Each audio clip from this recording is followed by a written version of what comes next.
Ассаляму алейкум қыздар, менің каналыма қош келіпсіздер. Бүгін сіздермен балдай нәзік балды торт жасаймыз. Егер медовый торттарыңыз, балды торттарыңыз ұқсамай, осылай жұмсақ болып шықпай жүрсе, дәл осы рецептпен жасап көріңіздер. Бір жасағаннан жүректеріңіз жаулап алатындай өте жұмсақ әрі дәмді болып шығады. Ол үшін алдымен балымызды осындай ыдысқа салып аламыз. Мен үнемі осы банкідегі арзан балды қолданамын, бірақ керемет шығады. Үстіне майымызды салып, орта отта, қатты емес отты жай немесе орта отқа қойып, осылай майды до конца ертіп аламыз соңына дейін. Осылай май толық ерігенде көпіршігі шыға бастайды. Сол кезде ас содасын салып жіберіп отты өшіріп, осылай тоқтамай араластырып тұрамыз. Сол кезде көпіршігі басылады. Міндетті түрде тоқтамай араластырып отырыңыздар, немесе тасып кетуі мүмкін. Ал енді бөлек ыдысқа жұмыртқаға қант салып, массасынан 2-3 есе ұлғайғанша миксерлейміз. Міне осылай массасынан 2-3 есе ұлғайып аппақ болуы қажет. Ал енді үстінен жаңағы еріп тұрған балды қоспамызды саламыз. Толық араласқанша тағы да бір миксерлеп жібереміз. Міне осылай толық араласуы қажет. Иленген ұнымызды саламыз. Ұнды салған соң миксерді қоспай жатып осылай шамалы араластырып алыңыздар, себебі бірден миксерлесеңіздер ұн шашырап мазаңызды алуы мүмкін. Ұнды да толық осылай араласқанға дейін жақсылап миксерлеп аламыз. Көп миксерлеудің қажеті жоқ, тек ұн араласса болғаны.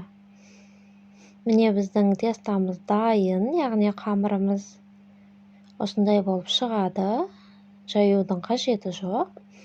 Пергамент қағазға салып, диаметрін 24 см етіп, әр коржға 3-4 ас қасықтан салып, 4 ас қасықтан салсаңыздар болады. Осылай жұқалап бір тегіс етіп шайып шығамыз.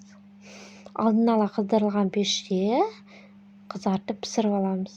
Өте тез піседі, ары барса 5-7 минуттың арасында піседі. Сол үшін міндетті түрде пештеріңізге қарайлап тұрыңыздар. Міне осындай жұмсақ әдемі корж шығады.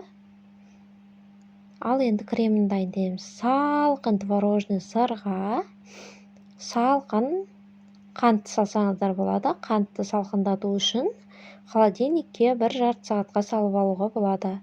Екеуін осылай жақсылап араласқанша миксерлейміз. Ұзақ уақыт миксерлемейміз, ары барса 40 секунд.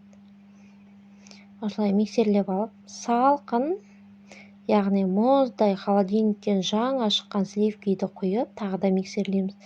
Қыздар, сразу айтайын, сливкиді құйғаннан соң ұзақ уақыт миксерлеуге болмайды. Қоюланған соң сразу тоқтату керек, осылай өзінің формасын ұстаса болғаны. Егер миксеріңіздің скорысы менікіндей жақсы болса, ары барса 3-4 минутта осылай қоюланады. Ұзақ уақыт миксерлесеңіздер, сливкилеріңіз іріп кетуі мүмкін. Ал енді бірінші коржын қойып, бетіне қаратып, крем-корж етіп жинап шығамыз. Бұл тортқа бұл кремді қолданбасаңыз, заварной крем қолдануға да болады. Кез келген креммен өте дәмді шығады, бірақ сливкимен бір рет болсын жасап көруге кеңес беремін, өте дәмді шығады. Маған қатты ұнайды. Осылай крем-корж етіп жинап шығамыз.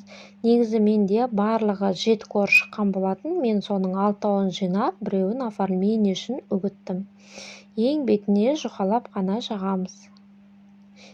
Егер достар, видео ұнаса, менің каналыма жазылып, лайк басып, тіркеліп, комментарий жазуды ұмытпаңыздар. Қазақша контенттің дамуына бірге үлес қосайық. Үгіткен коржымды осылай әдемілеп, шеттеріне дейін толық жағып шығамыз.